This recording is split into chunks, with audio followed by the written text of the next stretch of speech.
আজকে কেন মাননীয় উপদেষ্টা আমাদেরকে আমন্ত্রণ জানিয়েছেন আমি আমার ভাই আক্তার বক্তব্য দেওয়ার আগ পর্যন্ত বুঝতে পারিনি। তো আক্তার বক্তব্য দেওয়ার পরে বুঝতে পারলাম যে এখানে কিছু সমস্যা হয়েছে জুতায় জাতীয় সনদ স্বাক্ষর করার সংক্রান্ত বিষয়ে। তারপরে সেই বক্তব্যটা জামায়াত ইসলামের নেতা জনাব আকন্দ সাহেব যেটা কোরোবোরেট করলেন তাতে করে এটা সমৃদ্ধ হয়েছে। তার আগ পর্যন্ত যে সমস্ত নেতৃবৃন্দ বক্তব্য দিয়েছেন তাতে আমার মনে হয়েছে যে জুলাই জাতীয় সনদ স্বাক্ষরের আগে এটা একটা ওয়ার্ম আপ প্রোগ্রাম। মাননীয় প্রধান উপদেষ্টা আশ্বস্ত হতে চেয়েছেন যে কিভাবে এটা স্বাক্ষর অনুষ্ঠান হবে সাকসেসফুলি ইত্যাদি। যেহেতু মাননীয় প্রধান উপদেষ্টা প্রারম্ভিক স্বাগত বক্তব্য দেন নাই, সেই জন্য এগুলো বুঝতে অপেক্ষা করতে হয়েছে। আশা করি আপনার বক্তব্যের মধ্য দিয়ে আমরা আরও বেশি আশ্বস্ত হব। তা আমার মনে হয়েছিল মাননীয় প্রধান উপদেষ্টা আপনি জাতিসংঘ সফরের সময় জনাব আক্তার হোসেনকেও সাথে নিয়ে গেছিলেন, তারা হয়তো অনেক কিছু বিষয়ে আপনার কাছ থেকে শিক্ষা পাবেন, আশ্বস্ত হবেন এবং আমরাও শেষে আশ্বস্ত হতে পারবো। কিন্তু এখন দেখতেছি যেই আমরা সারা রাত যা পড়লাম সকালবেলা ওটা আবার এটা রিপিটেশন, সেটা করা আমাদের মনে হয় উচিত হবে না। আমাদেরকে আপনার প্রতিশ্রুত সময়ে ফেব্রুয়ারির প্রথমার্ধে অবশ্যই নির্বাচন অনুষ্ঠান করতে হবে, যার কোনো বিকল্প নাই এই জাতির সামনে। দ্বিতীয়, আমি আজকে দফাওয়ারি আপনার সামনে উপস্থাপন করতে চাই। এমন একটা অ্যাটমসফিয়ার আমাদেরকে বজায় রাখতে হবে যে অ্যাটমসফিয়ার আমরা কখনো পতিত স্বৈরাচারকে আর কখনো এখানে সুযোগ নিতে দেব না। যেভাবেই হোক দীর্ঘদিন অনির্বাচিত অবস্থায় একটা সরকার পরিচালিত হলে যে সমস্ত সমস্যা দিয়ে উৎপত্তি হয় সেটা এখনো হয়েছে। সেই জন্য আমরা বারবার তখন থেকেই পার্সু করতেছিলাম, বলতেছিলাম যে যথাশীঘ্র সম্ভব নির্বাচিত একটি রাজনৈতিক সরকার প্রতিষ্ঠা হওয়া দরকার। তা না হলে পৃথিবীর বিভিন্ন দেশে এ সমস্ত অভ্যুত্থান পরবর্তীতে যা কিছু দেখা হয়েছে, যে সমস্ত সিমটম, সেই সিমটম এই দেশেও উৎপত্তি হবে এবং হয়েছেও তাই। এখন আরও বিলম্বিত হলে আরও বেশি সমস্যার উদ্ভবের সম্ভাবনা বিস্তর। জুলাই জাতীয় সনদ প্রণীত হয়েছে, প্রায় স্বাক্ষরের জন্য অপেক্ষায় আছি। এখানে যে সমস্ত বিষয়ে নোট অফ ডিসেন্ট দেওয়া হয়েছে সেই বিষয়গুলো নোট অফ ডিসেন্ট দেওয়ার জন্যই তো মাননীয় উপদেষ্টা আপনি ঐক্যমত্য কমিশনের সকল রাজনৈতিক দলের সাথে আলোচনা করেছেন। যদি এখানে কোনো নোট অফ ডিসেন্ট নাই দেয়া হতো, কিছু কিছু বিষয় অনৈক্য নাই হতো, তাহলে জাতীয় ঐক্যমত্য কমিশন থেকে যে সমস্ত প্রস্তাব দেয়া হতো সবাই একমত হয়ে যেতাম, আর কোনো আলোচনার প্রয়োজন ছিল না। সমস্ত প্রস্তাবে যদি সবাই একমত হতো আপনাদের হতাম আমরা, তাহলে দীর্ঘ এই 12 মাস পর্যন্ত আমাদের এই চর্চার প্রয়োজন হতো না মাননীয় উপদেষ্টা। আর সমস্ত প্রস্তাবগুলো যেগুলো আমার শ্রদ্ধেয় বদিউল আলম মজুমদার সাহেব দিয়েছেন আর কি, এগুলো সব কিতাবে মানায়, বাস্তবের সাথে সেটার অনেক কিছু মিল ছিল না, যেটা আলোচনায় দেখা গিয়েছে। বাংলাদেশের রাজনৈতিক সংস্কৃতিতে এবং রাজনৈতিক ইতিহাসে যেগুলো সম্ভব, আমাদের কালচারাল স্টেটাসে যেগুলো সম্ভব, আমাদের মানবাধিকার পরিস্থিতি যেগুলো সম্ভব, ইভেন জুডিশিয়ারি জাজমেন্টও সেগুলো বিবেচনায় জুডিশিয়ারি জাজমেন্ট দেয়। কারণ এটা ব্রিটিশ নয়, এটা আমেরিকা নয়, এটা বাংলাদেশ। এখানে আমাদের ধর্মীয় কালচারকে বিবেচনায় নিতে হয়, আমাদের সামাজিক কালচারকে বিবেচনায় নিতে হয়, আমাদের দীর্ঘদিনের চর্চিত রাজনৈতিক কালচারকে বিবেচনায় নিতে হয়। সেই জন্য আমরা গ্রাজুয়ালি একটা পর্যায়ে এমন অবস্থায় এসেছি যে আমরা সবাই এখানে আছি আপনার নেতৃত্বে। কেন আছি? যে এমন একটা অ্যাটমসফিয়ার আপনি ক্রিয়েট করতে পেরেছেন, গণ অভ্যুত্থানের মধ্য দিয়ে ছাত্র জনতা রক্ত দিয়ে এটা ক্রিয়েট করতে পেরেছে যে আজকে সকল রাজনৈতিক দল একটা সৌহার্দ্যপূর্ণ পরিবেশে অম্লমধুর আলোচনা করে একটা সিদ্ধান্তে আসতে পারে। কিন্তু মাননীয় উপদেষ্টা আমাদের কন্টিনিউয়াস সমর্থন আপনার প্রতি ছিল, আছে, কিন্তু এটা কন্ডিশনাল। আমাদের সমর্থন আরও অব্যাহত থাকবে, এটা সীমাহীন নয়। আমরা চাই আপনার নেতৃত্বে একটা ঐতিহাসিক নির্বাচন, এটাই হচ্ছে কন্ডিশন। আপনার প্রতি আমাদের সীমাহীন সমর্থন নয়, আমাদের সীমারেখা আছে। আমরা গণতান্ত্রিক উত্তরণের জন্য এই সীমারেখার মধ্যে আপনাকে সমর্থন দিচ্ছি। আপনি দয়া করে এটা অনুধাবন করার চেষ্টা করবেন। আজকে সচিবালয়ে যে সমস্ত নিয়োগ বদলি পদায়নের জন্য আপনি মন্ত্রিপরিষদ একটা ক্যাবিনেট কমিটি করে দিয়েছেন, এটার কোনো চর্চা নাই, এটার কোনো ট্রেডিশন নাই, এটা কোনো নিয়ম নয়। তারা যা করছে পদোন্নতি নিয়োগ বদলির মধ্যে, সেটা ওখানে একটা রাজত্ব সৃষ্টি হয়েছে, আপনি খোঁজ নেবেন। আমরা খুব অসন্তোষ প্রকাশ করছি। তাছাড়া অন্যান্য বিষয়ে যাতে বাংলাদেশের সকল অর্গানে ব্যালেন্স থাকে, সেটা আপনাকে চেষ্টা করতে হবে মাননীয় প্রধান উপদেষ্টা। আমরা চাই না প্রতিরক্ষা বাহিনীগুলোর মধ্যে কোনো রকমের ভারসাম্যহীনতা নষ্ট হোক, আমরা সেটা এফোর্ড করতে পারবো না এই মুহূর্তে। আমরা চাই আপনার সাথে প্রতিরক্ষা বাহিনীর সুসম্পর্ক বজায় থাকুক, রাষ্ট্রে একটা ব্যালেন্সড অবস্থা থাকতে হবে। আমরা নির্বাচনকে সামনে রেখে কোনো রকমের ঝুঁকির মধ্যে আমরা যেতে চাই না, যেতে পারবো না, সেটা আমরা এফোর্ড করতে পারবো না। পতিত স্বৈরাচার এবং তাদের দোসর একটি দেশ এই সুযোগ নেয়ার জন্য বসে থাকবে। সুতরাং আমাদেরকে একদম অতি বিপ্লবী হলেও চলবে না, আমাদেরকে বাস্তবতার নিরিখে আমাদের পদক্ষেপটা দিতে হবে।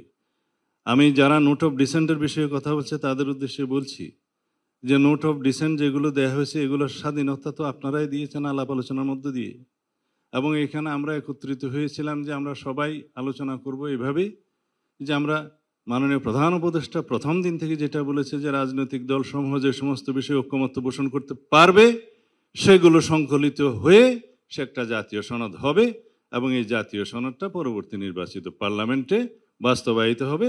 তার আগ পর্যন্ত এই সরকারের হাতে যেগুলো করার ক্ষমতা থাকবে অর্ডিন্যান্স জারির মধ্য দিয়ে বা নির্বাহী আদেশের মধ্য দিয়ে সেগুলো বাস্তবায়িত ইতিমধ্যেই হবে এবং হচ্ছে প্রতিনিয়ত। সুতরাং একটা সংসদ অতি অবশ্যই জরুরি সেগুলো বাস্তবায়নের জন্য। এখন কেউ বলছে এই সংসদকে কনস্টিটিউয়েন্ট পাওয়ার দিতে হবে, সেই জন্য অনেক কষ্ট করে একটা পদ্ধতি বের করেছে বহুদিনের ব্রেইন স্টর্মিংয়ের মধ্য দিয়ে। সেটা কি হতে পারে? সোভারেইন অথরিটির ডিরাইভ করবে সোভারেইন অথরিটি থেকে সেই কনস্টিটিউয়েন্ট পাওয়ার, কিন্তু সেই পার্লামেন্টকে আমরা কনস্টিটিউয়েন্ট অ্যাসেম্বলি বলছি না, সাধারণ জাতীয় সংসদ নির্বাচন হচ্ছে সেটা, কিন্তু পাওয়ারটা থাকতেছে যদি আমরা একই সাথে গণভোটের মধ্য দিয়ে কনস্টিটিউয়েন্ট পাওয়ার যারা দিতে পারে আর্টিকেল 7 অনুসারে সেই জনগণের, তারা রিপাবলিকের সর্বময় ক্ষমতার মালিক, তাদের পক্ষ থেকে যখন সেটা কনসেন্ট আসবে তখন সেটা কনস্টিটিউয়েন্ট পাওয়ার হচ্ছে, এবং সেই কনস্টিটিউয়েন্ট পাওয়ার অনুবলে আমরা সেগুলো করতে বাধ্য হব। যারা পার্লামেন্টে যাবে তাদের উপরে ইম্পোজ করা হচ্ছে, কেউ এদিক থেকে নড়তে পারবে না। হ্যাঁ, সেই পার্লামেন্ট তার বাইরেও অনেক অ্যামেন্ডমেন্ট নিতে পারবে রাজনৈতিক অঙ্গীকার অনুসারে, জনমতের ভিত্তিতে আলাপ আলোচনার মধ্যে দিয়ে, বাট এগুলো তাদেরকে অবশ্যই নিতে হবে। সেটা ওখানে হচ্ছে, এই প্রক্রিয়ায় আমরা গেলাম।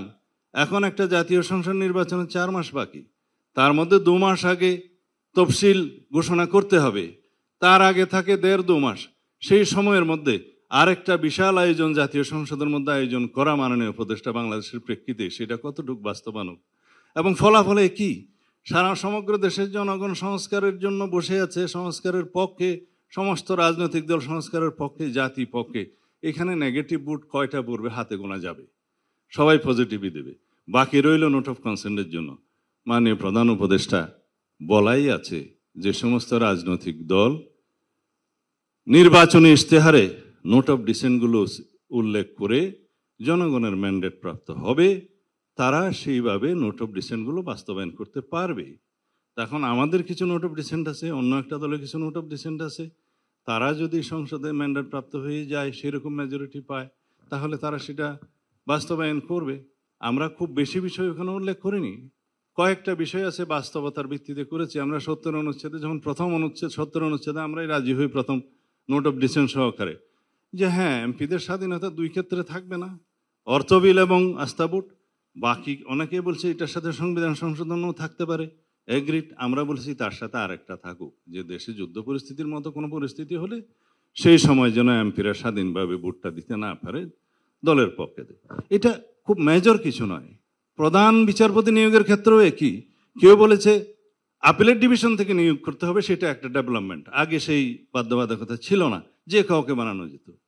আমরা বলেছি এটা এগ্রিড, কিন্তু 2 জনের অপশনটা প্রেসিডেন্টের হাতে থাকা এই জন্যই ভালো, যে হঠাৎ করে যদি কেউ সিনহার মতো লোক এসে যায় সেই ক্ষেত্রে একটা অসুবিধায় পড়তে হবে জাতিকে।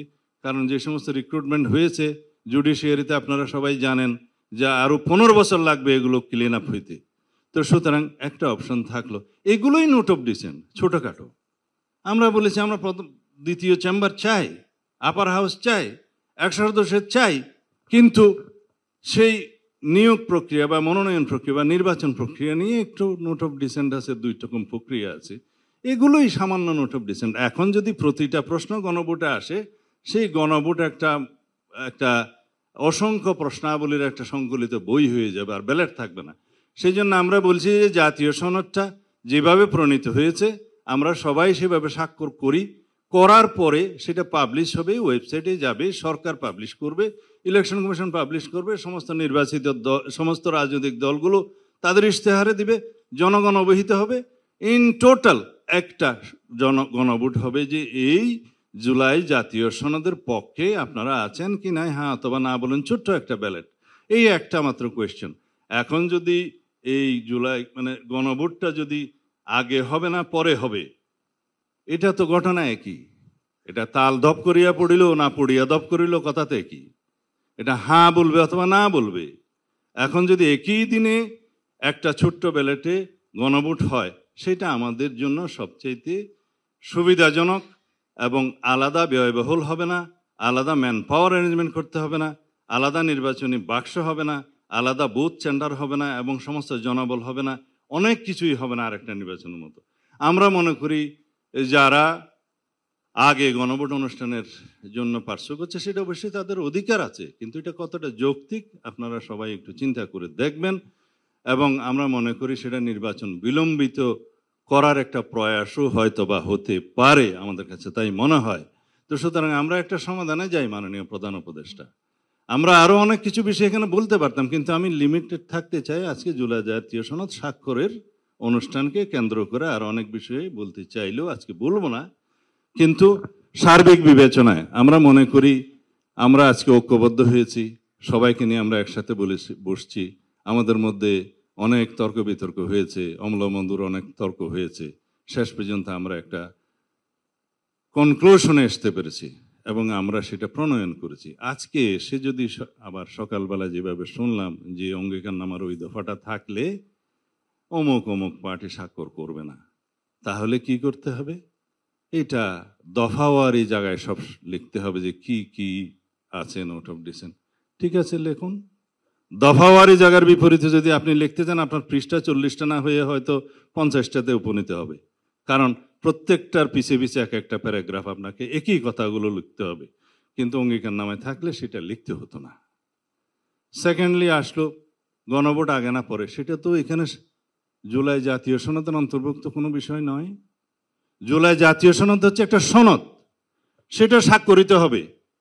বাস্তবায়নের জন্য সুপারিশ যেটা করবেন সেটা জাতীয় ঐকমত্য পরিষদ কমিশন সরকারের কাছে রিকমেন্ডেশনস দিবে যে এই প্রক্রিয়ার মধ্য দিয়ে এটা বাস্তবায়ন করা যায়। It is not part of the charter. July জাতীয় সনদের অংশ সেটা নয়। এটা নিয়ে আলাদাভাবে আপনারা কথা বলতে পারেন। তো বাকি রইল এখন আমরা কিভাবে জাতির সামনে এই জিনিসটা উপস্থাপন করতে পারি, সেটার বিষয়ে আপনারা যদি আমাদের এই সমস্ত আলাপ আলোচনার প্রেক্ষিতে সন্তুষ্ট না হন, মানে প্রধান উপদেষ্টা আপনি আজকে বলতে পারেন যে আপনার সিদ্ধান্ত কি। আমরা সবসময় আপনার সিদ্ধান্তের প্রতি সবসময় শ্রদ্ধাশীল। আশা করি আপনি জাতির ঐক্যের প্রতীক হিসাবে এবং বিশ্বের একজন বরেণ্য ব্যক্তিত্ব হিসাবে আপনি আপনার সিদ্ধান্তটা প্রকাশ করবেন। আমরা 17 তারিখে 4টার সময় জুলাই জাতীয় সনদে স্বাক্ষর করার জন্য প্রস্তুত আছি।